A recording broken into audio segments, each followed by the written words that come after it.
Bueno, el gusto es nuestro.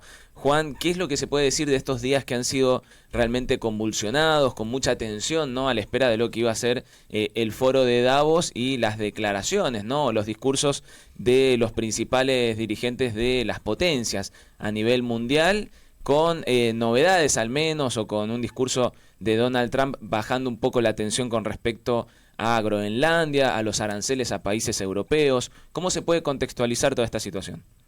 A ver, hay un reacomodamiento serio y cierto de la política internacional. Digamos, hay una reacción de los Estados Unidos a un mundo mucho más asertivo. Estados Unidos se ha vuelto muchísimo más asertivo, muchísimo más no agresivo en el sentido negativo de la palabra, pero sí en un punto de marcar más la más su posición en términos geopolíticos y demandar a sus aliados que, por así decirlo, sigan el paso. En ese contexto, yo te diría que Europa reaccionó a la presión de los Estados Unidos en este último mes y medio por la cuestión de Groenlandia, no solamente Europa, Canadá también, o sea, todos los Sí. aliados cercanos jugaron por un lado la carta de China, jugaron la carta de digamos, de cuestionar la condición hegemónica de los Estados Unidos. Ayer lo que vimos fue un Donald Trump respondiéndole a los europeos, diciéndole, en cierto sentido, bueno, muy bien, yo que garanticé la seguridad durante tanto tiempo de todos ustedes, demando algo y ustedes no lo hacen, y ahí en ese punto, decide bajar el tono, pero ahora sabemos que hay algún tipo de discusión acerca de un posicionamiento muchísimo más fuerte de los Estados Unidos en Groenlandia, sin, por así decirlo, el título de propiedad, como decía ayer Donald Trump en su discurso. Eso fue lo que vimos en general. Vimos también una discusión sobre las regulaciones y sobre todo la idea de que, así como los europeos le dijeron a Donald Trump, Estados Unidos está equivocado, por así decirlo, Donald Trump le dijo a los europeos, ustedes están yendo mal, están yendo por el mal camino, digamos. O sea, yo quiero Europa, pero Europa no está en el camino adecuado. Bueno, pero finalmente, en parte se empieza a conquistar ese objetivo, ¿no? De Donald Trump, o al menos de el gobierno de los Estados Unidos, avanzar, ¿no? Directamente en influencia sobre Groenlandia, ¿no? Es que Mm, a ver, sí, en volver a ganar un pie de fuerza dentro de Groenlandia, sí es cierto. Uno podría decir que la misión estaría cumpliéndose. El gran punto que uno tiene que entender es que durante la Segunda Guerra Mundial, como el mismo Donald Trump lo remarcó, y durante la Guerra Fría, Estados Unidos ya tenía una presencia abundante en Groenlandia por la posición estratégica que tenía, por el control de los pasos marítimos. ujú. Pero posguerra fría eso se redujo al mínimo, y hay una discusión acerca de si era necesario o no era necesario volver a Groenlandia. Eh, Cuánto se tenía que hacer cargo la OTAN de la defensa de Groenlandia, al igual que de Islandia, si vos querés.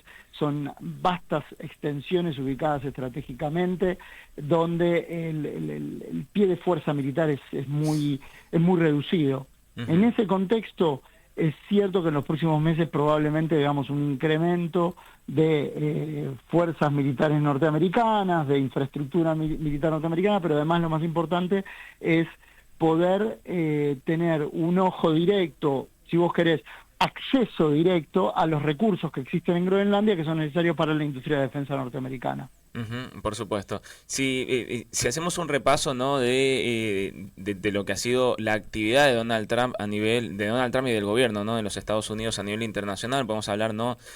Bueno, de Venezuela, que nos toca de cerca, digo, en términos de lo que es Latinoamérica, el caso de Groenlandia, el caso de Irán. Digo, hay una actitud mucho más fuerte. Esto te lo pregunto, ¿no?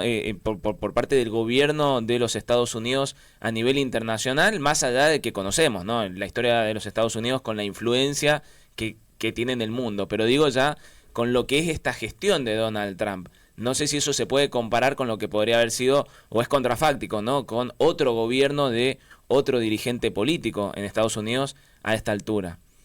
yo te diría lo primero, ahí pusiste la palabra adecuada, ¿no? Una idea, una acción más fuerte y más decidida de Donald Trump desde que asumió su segundo mandato, que ha, por así decirlo, atacado a otros países, digo, Irán, Yemen, Siria, Venezuela. En ese sentido, Estados Unidos está mucho más asertivo. Contrafácticamente, yo te diría que la acción militar, por más directa que sea, la acción militar de Trump es puntual y dirigida a objetivos específicos. Por ejemplo, atacar grupos terroristas, a remover líderes que no son de su agrado, vamos a ponerlo en esos términos. Ciertamente que Maduro era un criminal y un dictador y todo lo que ya sabemos. O atacar a la Guardia Republicana en el caso de Irán, o atacar el complejo industrial militar iraní, específicamente el nuclear. La diferencia con la administración Bush es que la administración Bush terminó con la ocupación de 2 países, Afganistán e Irak. Sí. Obama hizo más o menos lo mismo con los drones, etcétera.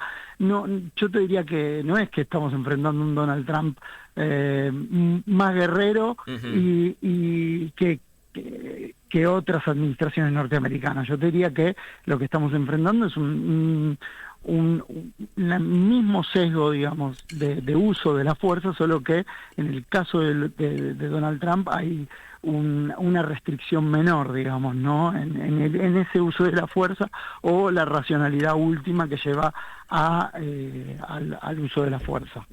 Estamos hablando con Juan Bataleme, analista internacional, especializado en defensa, en seguridad y en geopolítica. Juan, con respecto a Venezuela, han pasado algunos días ya, se están dando, ¿no?, estas 3 fases, ¿no?, como decía Marco Rubio, con respecto a Venezuela.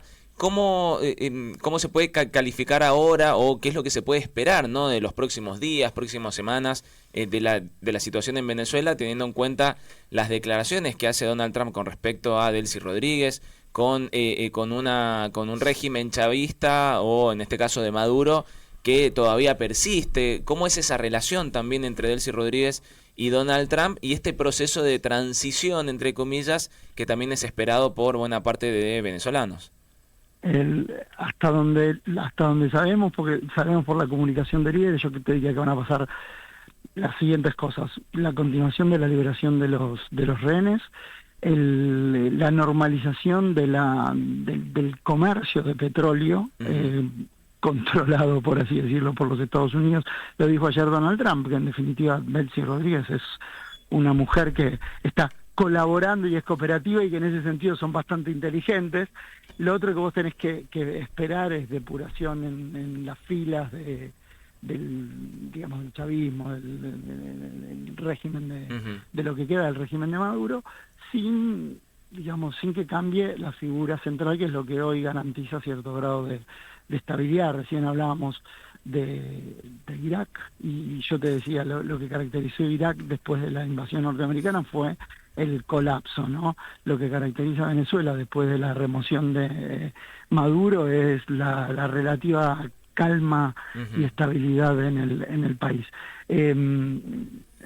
Estados Unidos va a seguir presionando, ciertamente, y a partir de esa presión va a seguir obteniendo concesiones, y esperemos que en los próximos meses el régimen vaya liberalizándose de forma tal de que tengamos lo más parecido a una elección competitiva y, entre comillas, transparente, ¿no? Lo más transparente que se puede en un régimen que todavía controla todos los resortes de poder. Sí, te escuchaba días atrás haciendo referencia, ¿no?, a lo que ha sido el pasado de intervenciones de Estados Unidos en otros países, y cómo se puede comparar lo que es, la dificultad en este caso que tiene de influencia de los Estados Unidos en países que colapsan, ¿no?, que colapsa el gobierno, el régimen, y que entienden que no quieren volver a cometer este mismo error, al menos en Venezuela. Por eso es esta participación de Delcy Rodríguez, y por este lado una oposición